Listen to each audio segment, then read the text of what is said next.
So let's talk for a few minutes here about investigating homicides in Kansas City. One homicide squad is made up of 6 detectives and a sergeant. There are 4 of those squads in town, with one always on call for homicides citywide. They rotate every 2 weeks through that responsibility. Those detectives spend hours speaking to people who were at these murder scenes, asking them if they saw or heard anything. And often, even if the answer is yes, that person won't share that information with police.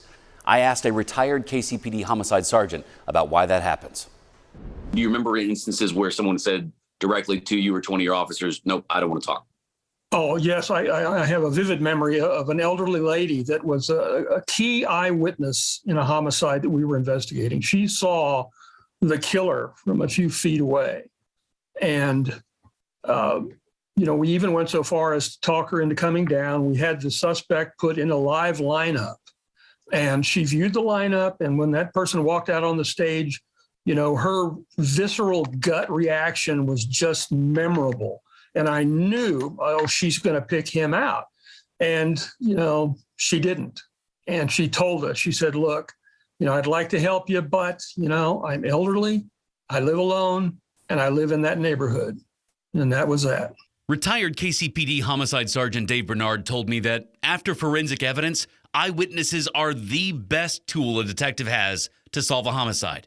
But for many reasons, they don't want to talk. You heard him describe the fear, but listen to another reason he told me. They're going to take care of it themselves. I mean, I've seen that many, many times. I've been told that by people. Now I know who did it, but I'm going to take care of it myself. It's kind of I'm going to settle it out of court kind of thing.